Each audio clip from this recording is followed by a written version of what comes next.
نحمده ونصلي علی رسولہ الکریم اما بعد۔ ترجمے والے قرآن پاک کا صفحہ نمبر 847، 23واں پارہ، سورہ صاد، پہلا رکوع، آیت نمبر 12 تا 17۔ اعوذ باللہ من الشیطان الرجیم، بسم اللہ الرحمن الرحیم۔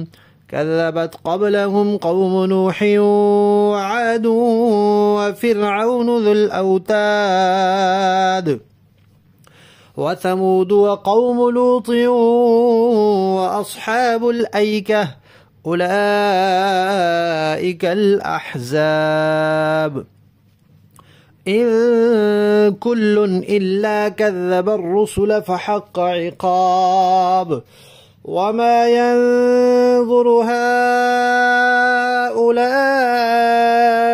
إلا صيحة واحدة ما لها من فواق وقالوا ربنا عجل لنا قطنا قبل يوم الحساب اصبر على ما يقولون واذكر عبدنا داود ذا الأيد إنه أواب۔ صدق اللہ العظیم۔ گزشتہ آیات میں یہ بات آئی تھی کہ سرداران قریش نے ایک قریشی سردار ابو طالب سے کہا تھا کہ اپنے بھتیجے یعنی نبی پاک صلی اللہ علیہ وسلم سے کہے کہ ہمارے خداؤں کو کچھ نہ کہیں، اور اس پر حیرانگی کا اظہار کیا تھا کہ اللہ نے ہم ہی میں سے کیوں کسی کو نبی بنا دیا، اور پھر بنانا تھا تو پھر کسی سردار یا کسی دولت مند کو کیوں نہیں بنایا، اس کو کیوں بنایا؟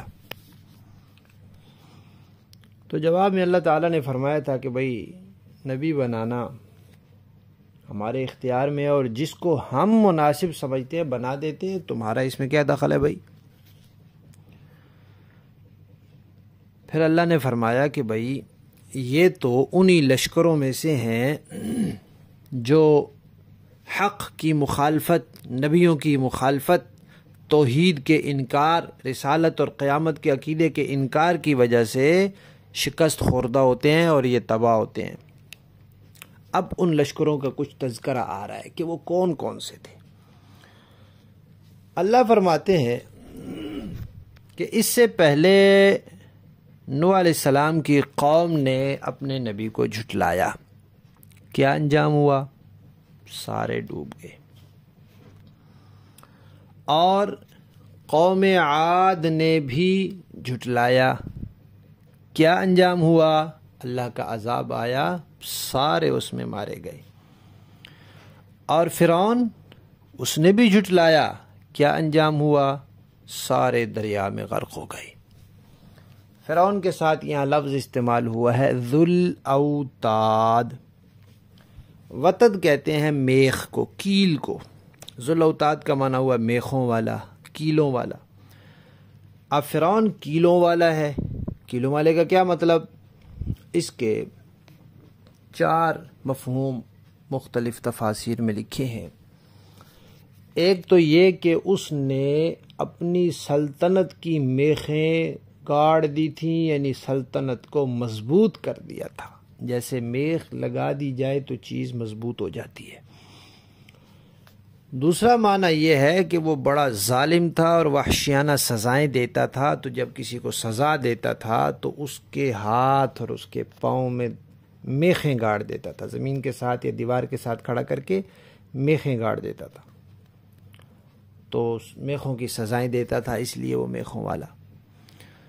تیسرا معنی یہ لکھا ہے کہ وہ جب کہیں جاتا تھا سفر میں تو دوران سفر پڑاؤ ڈالنے کے لیے، تھوڑا آرام کرنے کے لیے جو خیمہ لگتا تھا، اس خیمے کے لیے اس نے جو میخیں رکھی ہوئی تھی وہ سونے چاندی کی تھی، بڑی بڑی میخیں، تو تو اس سے وہ مشہور ہو گیا کہ سونے چاندی کی میخوں والا۔ چوتھا معنی یہ لکھا ہے کہ اس نے اونچی اونچی عمارتیں بنوائی تھیں، تو ان عمارتوں کو اس وقت لوگ میخ کہتے تھے، تو اس لیے وہ میخوں والا مشہور ہو گیا۔ واللہ عالم۔ بہرحال فرعون کے بارے میں قرآن نے کہا کہ میخوں والا۔ وثمود، اور قوم سمود بھی، اور قوم لوط بھی، اور اصحاب ایکہ بھی، ان سب کے تذکرے پہلے اپنے اپنی جگہ گزر چکے ہیں۔ ان سب کا کیا ہوا؟ مشترک بات کیا ہے؟ یہ کہ سب نے اپنے اپنے پاس آنے والے نبیوں کا انکار کیا، سب نے توحید کو نہیں مانا، رسالت کو نہیں مانا، بہت سو نے قیامت کو نہیں مانا، تو بالآخر سب کے سب پر کسی پر آندھی آ گئی، کوئی پانی میں ڈوب گیا، کسی پر آسمان سے پتھر برس گئے، کسی کو چیخ نے تباہ کر دیا، کسی کی بستی الٹا دی گئی، بس یہ سب تباہ ہو گئے۔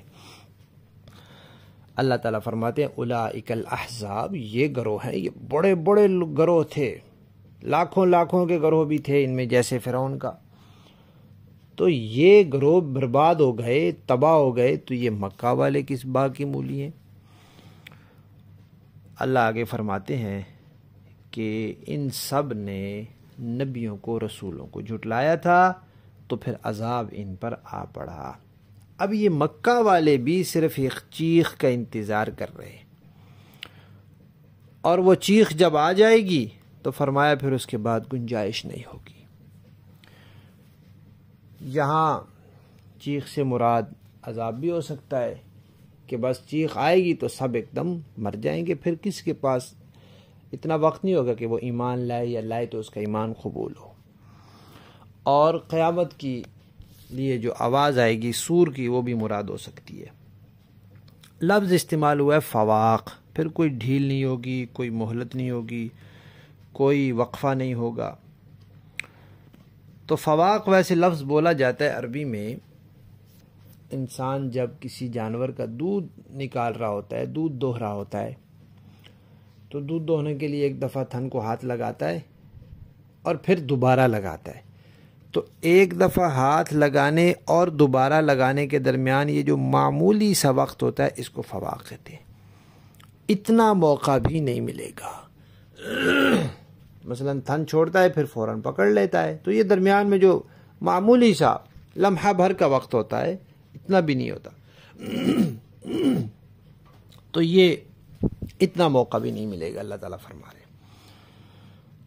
اور کہتے کیا ہیں یہ لوگ؟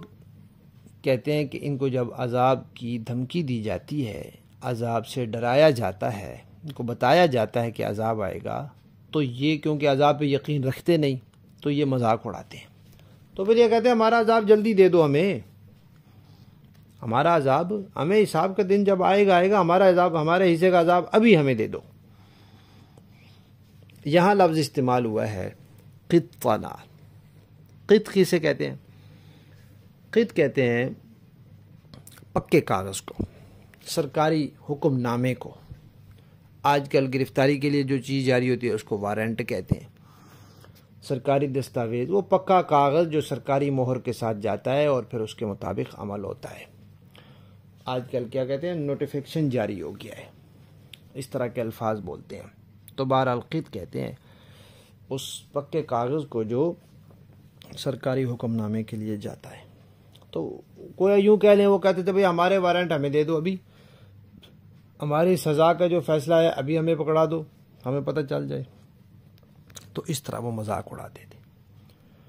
یہ سب باتیں کرنے کے بعد اللہ تعالیٰ نے نبی پاک صلی اللہ علیہ وسلم سے فرمایا کہ ان باتوں سے آپ کو رنج تو ہوتا ہے کہ آپ بھی انسان ہیں، آپ کا بھی ایک دل ہے، آپ کے اندر بھی انسانی احساسات، جذبات ہیں، تو جو یہ باتیں کرتے ہیں ان سے آپ کو رنج تو پہنچتا ہے، لیکن آپ ان پر صبر کریں، آپ کے درجے بڑھتے ہیں، آپ کی نیکیوں میں اضافہ ہوتا ہے، آپ اپنے کام میں لگے رہیں۔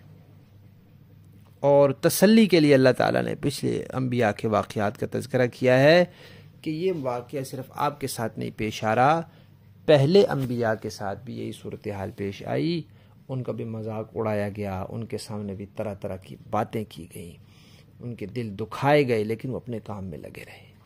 تو آپ بھی ان سب باتوں پر صبر کر کے اپنے کام میں لگے رہیں۔ تو پہلا تذکرہ آیا حضرت داؤد علیہ السلام کا۔ یہ بنی اسرائیل کے نبی ہیں، حضرت یعقوب کی اولاد میں سے ہیں، اور یہ موسیٰ علیہ السلام کے بعد آئے تھے۔ ان کو اللہ تعالیٰ نے کتاب دی تھی، زبور۔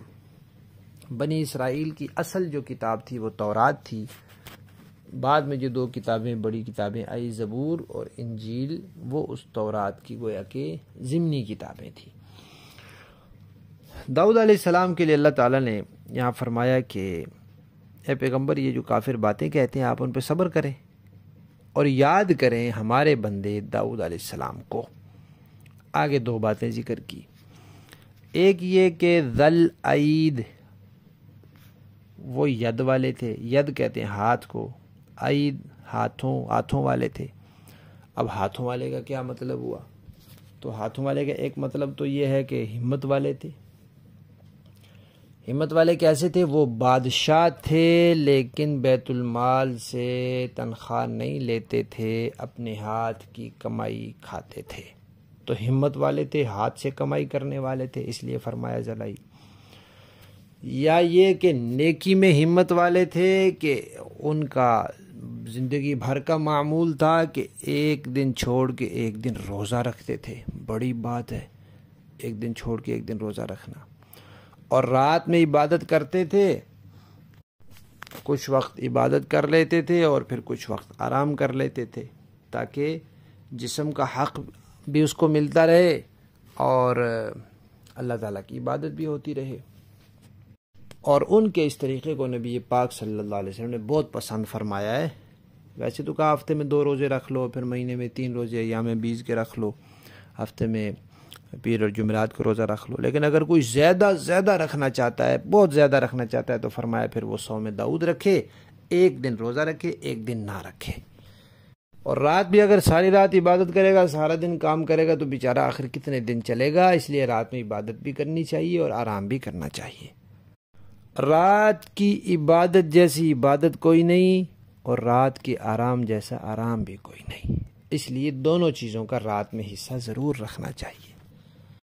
لفظی معنی دیکھیے، کذبت جھٹلایا، قبلہم ان سے پہلے، قوم نوح علیہ السلام کی قوم نے، وعاد اور قوم عاد نے، وفرعون ذو الاوتاد جو میخوں والا تھا، وثمود اور قوم سمود نے، وقوم لوط اور قوم لوط نے، واصحاب الایکہ اور ایکہ والوں نے، اولئک الاحزاب یہی سب وہ گروہ ہیں، ان کل نہیں تھا ان میں سے ہر ایک، الا مگر کذب جھٹلایا اس نے، الرسل رسولوں کو، فحق تو ثابت ہو گیا، واقع ہو گیا ان پر عقاب میرا عذاب، وما ينظر اور نہیں انتظار کر رہے، ہؤلاء یہ لوگ، الا مگر صیحۃ ایک چنگھاڑ کا، واحدۃ ایک، ما لہا نہیں ہوگا پھر من فواق کوئی ڈھیل، کوئی فرصت، کوئی وقفہ نہیں ہوگا، کوئی موقع نہیں ملے گا۔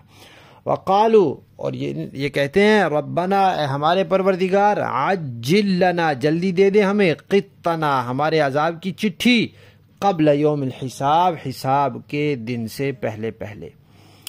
اصبر اے پیغمبر آپ صبر کیجئے، علی ما ان باتوں پر، یقولون جو وہ کہتے ہیں، وذکر اور آپ تذکرہ کیجئے، یاد کیجئے، عبدنا ہمارے بندے کو، داود یعنی داود کو، ذل عید جو بڑی ہمت والے تھے، انہو اواب وہ اللہ کی طرف خوب رجوع کرنے والے تھے۔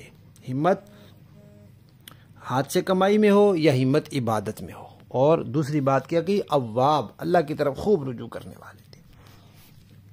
با محاورہ دیکھیں جی، كذبت قبلهم قوم نوح وعاد وفرعون ذو الأوتاد وثمود وقوم لوط وأصحاب الأيكة اولئک الاحزاب ان سے پہلے نوح علیہ السلام کی قوم، قوم عاد اور میخوں والے فرعون نے بھی پیغمبروں کو جھٹلایا تھا، اور قوم سمود اور لوط کی قوم اور ایکہ والوں نے بھی، وہ تھے مخالف گروہ کے لوگ۔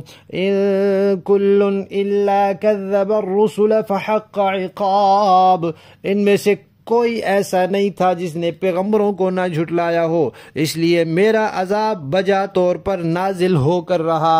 وَمَا يَنظُرُ هَؤُلَاءِ إِلَّا صَيْحَةً وَاحِدَةً مَا لَهَا مِن فَوَاقٍ، اور مکہ کے یہ لوگ بھی بس ایک ایسی چنگھاڑ کا انتظار کر رہے ہیں جس میں کوئی وقفہ نہیں ہوگا۔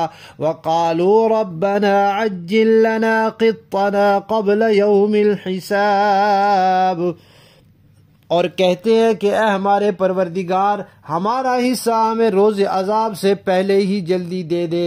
اصبر على ما يقولون واذكر عبدنا داود ذا الأيد انه اواب، اے پیغمبر یہ جو کچھ کہتے ہیں آپ اس پر صبر کریں اور ہمارے بندے داؤد علیہ السلام کو یاد کریں جو بڑے طاقتور تھے، بڑی ہمت والے تھے، وہ بے شک اللہ سے بہت لو لگائے ہوئے تھے۔ صدق اللہ العظیم۔